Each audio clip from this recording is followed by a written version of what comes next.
car les habitants de Jérusalem et leurs chefs ont méconnu Jésus, et en le condamnant, ils ont accompli les paroles des prophètes qui se lisent chaque sabbat. Acte 13, 27.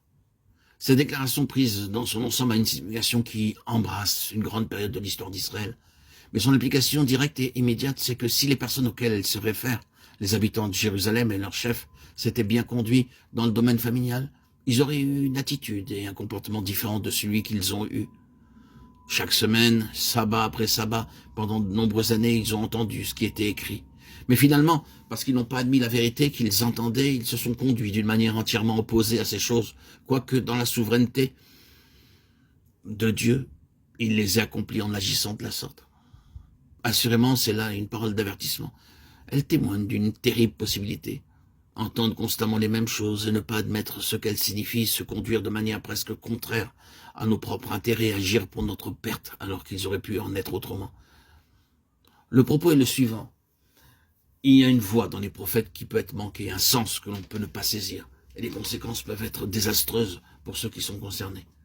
La voix des prophètes, cela suggère qu'il y a quelque chose qui va au-delà des simples propos du prophète. Il y a une voix. Nous pouvons entendre un son, des paroles, et cependant ne pas entendre la voix. Cela dépasse ce qui est dit. Il y a cette allusion dans ce passage que semaine après semaine, mois après mois, et année après année, ces hommes lisent et les écrits sans discerner cette voix. C'est la voix des prophètes que nous avons besoin d'entendre. En parcourant le 13e chapitre des Actes, nous pouvons comprendre que ce court passage se situe dans un contexte capital. Ce chapitre marque un développement. Dans ce lieu d'Antioche, il y avait certains hommes, dont Paul. Le Saint-Esprit dit « Mettez-moi à part Barnabas et Paul pour l'œuvre à laquelle je les ai appelés. » C'était un nouveau développement, un mouvement en avant, d'une grande portée capitale. Cependant, dans ce même chapitre, nous voyons une autre crise. C'est une chose inévitable lorsqu'un certain lieu, une grande foule se rassemble, les Juifs refusant d'obéir à la parole, fomentent une révolte. Les apôtres ont fait cette déclaration, c'est à vous premièrement que la parole devait être annoncée.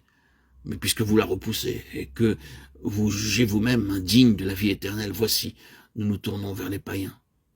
Et ils ont cité les prophètes. Le prophète Ésaïe 49,6. À cause de leur autorité, je l'établis pour être la lumière des nations. C'était une période de l'histoire de l'Église et les Juifs, dans une grande majorité, s'en détournaient alors que les gentils, les non-Juifs y étaient délibérément introduits. C'était parce que les Juifs avaient entendu ces prophètes sabbat après sabbat, sans entendre leur voix. De grandes choses sont liées au fait d'entendre la voix. Si nous ne l'entendons pas, cela peut conduire à des pertes irréparables.